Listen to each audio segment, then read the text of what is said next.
ጊዮርጊስን መርዝ አቀረቡለት። አማተበበት መርዙ ላይ ጠጣው።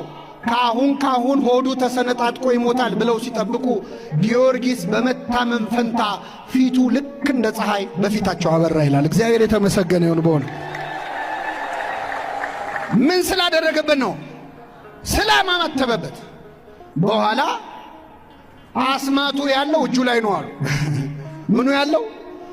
ጠንቋይ ቤት የሚሄድ ሁሉ ነገር ጥንቆላ ነው የሚመስል እና አስማቱ ያለው እጁ ላይ ነው። እጁን እሰሩታል።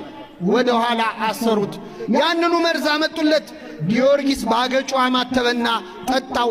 አሁንም ፊቱ እንደ ፀሐይ አበራ ይላል። እንደዚህ ነው ኃይሉ የመስቀሉ። በእውነት የመስቀሉን ኃይል በሁላችን ያሳድርብን።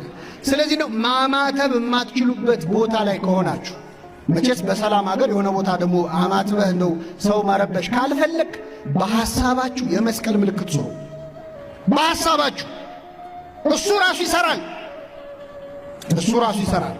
በዚህ መስቀል ጠላትን ድል ትነሳለህ እንደተባለ ቆስጠንጢኖስ የመስቀሉ ምልክት ኃይል አለው።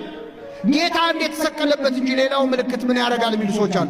እንዴ ቀዳሜ ማን ነው? ቅዱስ ጴጥሮስ እኮ በሮም አደባባይ ሊሰቅሉት ሲሉ እኔ የጌታዬ መስቀል ላይ ምን አልልም አለ፣ አልሰቀልም አለ። ክርስቶስ ከተሰቀለ መቆየቱን ጴጥሮስ አያውቅም እንዴ? ለሚያምን ሰው አሁንም ድረስ መስቀሉ ላይ ማን አለ? አልወረደም እኮ መስሏቸው ነው። መስቀል ሌላ ክርስቶስ ሌላ፣ የተሰቀለው ሌላ ይሉናል። ከመስቀል መች ወረደ? በእኛ ሕሊና መስቀል ላይ ነው ክርስቶስ። አሁን በሐሳባችን አልተለየም። አዚም ያረገብን ስለሌለ እንደ ገላትያ ሰዎች የማታስተውሉ የገላትያ ሰዎች ሆይ ክርስቶስ እንደተሰቀለ ሆኖ በፊታችሁ ተስሎ የለምን አለ። ከተሰቀለ እኮ ቆይቷል፣ ግን ተስሏል በሕሊናችን። አሁንም መስቀል ላይ ሆኖ ነው የምናየው። አባቶቻችን በምንም አይነት ሁኔታ ያማትባሉ። ስትጨነቁ አማትቡ፣ ውሃ ስትጠጡ አማትቡበት፣ ምግብ ስትበሉ አማትቡ። በሁሉ ሁኔታ የመስቀሉን ምልክት ተሸክመን እንዞራለን ያለውን መፈጸም አለ። አንድ አባት ያደርጉትን ልንገራችሁ እናበቃለን። ከኔ ጋር ናችሁ? እዚሁ ሀገራችን ላይ በደርግ ጊዜ ነው አሉ እንደው እግዚአብሔር የለም ተብሎ ትንሽ ችግር ተፈጥሮ ነበር አሉ እና አንድ አባት እየሰበኩ ህዝቡን እያስተማሩ አስቸገሩ። እንዴት እግዚአብሔር የለም ይባላል? ይሄ ኮሚኒስት መንግስት እያሉ አንዲት ትንሽ ከተማ ላይ በጣም ሲያስቸግሩ አሰሯቸው፣ እስር ቤት አስገቧቸው። ይህን ቄስ ካላሰርነው የከተማ ሰላም አይሆንም፣ ህዝቡን ያሳድምብናል ብለው አሰሯቸው።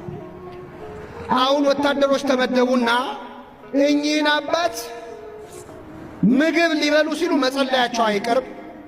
ልክ ሲጸልዩ ጠብቃቸው ለምን ጸለይክ ብለው ደብድቧቸው